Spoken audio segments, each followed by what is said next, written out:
talk about lever placement. And most of us get our bikes, you know, and we get them from the dealership, and then we put them up, down, wherever we want them, and then we just kind of run them. But one thing people don't pay attention to, you got to use all the real estate on your bars you have. So typically with your levers, you want to shove them as far over as you can. And the reason being is, in order to have the proper grip, you have to have them far over to the inside. So you know, if you're using the tennis grip and you're grabbing on, you want to be able to grab the lever with them shoved over. So if you look at, this is where I got the clutch perch from the dealership. And I'm going to zoom in and I'm going to show you where I'm grabbing if I would have just left it where they had it from the dealership, and how it will affect my riding style. So if you look at it right now, this is where the perch was when I purchased it from the dealership. And now if you have the proper grip, the tennis grip, and you grab on, look at where my finger has to grab the lever.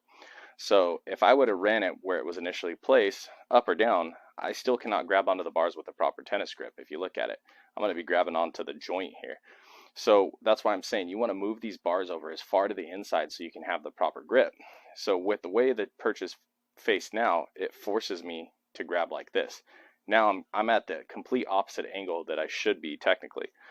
And what that'll do is when I'm riding, it's going to force my elbow down. So I think a lot of people develop that elbows down habit because they get on a bike, they don't really know anything about it, and they just run it wherever it came from the dealership. And then so in order to grab this and use the clutch, I got to ride with my elbows down the whole time. So when you have bars, shove your perches all the way as far to the inside as you possibly can. Technically, I'm going to shove this over to where these are double wall bars, or, you know, the thick bars, and I'm going to shove them as far over as this perch can go so I can be in that proper grip, proper form, and have my elbows up. It makes a big difference for technique, positioning, and also the blisters on your hands. If you're getting blisters on the inside of your palm, you're technically not grabbing onto the bars right, which it could be your lever setup, could be your bar setup, but the blisters and calluses should be on the outside of your hand. But with your perches over here, you're going to get blisters on the inside of your hand because all the pressures on the inside of your hand should be on the outside of your hand. Inside should be loose.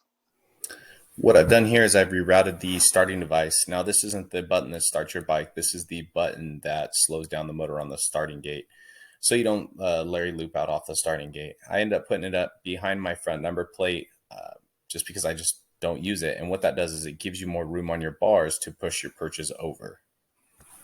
Okay, now this is the clutch side of the handlebars. As you can see, I'm running it all the way to where it stops. So as far to the inside as I can.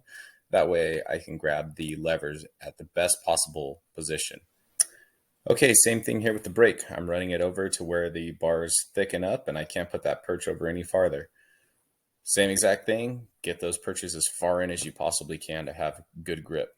And then I'm also going to show you a bonus of pushing your levers in. All right, so here's the bonus. You want to run your levers inward of the grip. And the reason that being is if you fall over, the first thing that's going to hit the ground is going to be your lever, and you're going to break your levers. You're going to bend your levers, and there's nothing more annoying than that. You go out riding, you fall over, you break a lever, you bend a lever, you can't ride. The bar is way stronger than the lever. I have the unbreakable arc levers on my bike, but if you have the regular stock levers and you got them sticking out like this, that tip of that lever is going to break off, if not the whole lever. So this is where, you know, they typically come from the dealership. They're not inward of the grip. Push those things in. So the first thing to hit the ground is the outside of the bar and not your expensive levers. All right, and so here's another thing I run into is people, they think that putting their levers down will cause them to run their elbows up. So you see them running them really low in order to keep their elbows up. And it's true to a point, but the problem is when you run your levers too low, when you're back like you should be for braking, if you have yourself back, it's going to cause, the lower you go with it, the more it causes a kink in your arm, and it actually in turn, the further back when you're braking, because when you're braking you need to be back, and the further back you go, the more of a kink it's going to put in your arm, and you actually can't put your elbow up because it's forcing you to the left or to the right or in an awkward position, and so you don't have proper form coming into the corner. And it's the same thing when the levers are up. So the levers are up, you're going to have, you know, you're going to be back, elbows up while you're braking. But when you come forward and you go to get on the front of the bike, now your elbows are forced down again. So you want to have them in a neutral plane to where they're basically even with the plane of your arm. And when you go too much one way or too much the other way, it's going to either affect when you're forward on the bike or affect when you're back on the bike. And it's going to put a kink in your wrists, either this way or that way. and then it's going to tilt your body one way or the other in a way that is going to hurt your technique and your form. So try to keep them pushed over as far in on the bars as you can. So perch far in and in an even plane with your hand and the bars going down. Not too high, not too low, because it's going to either affect your braking or your forward standing position.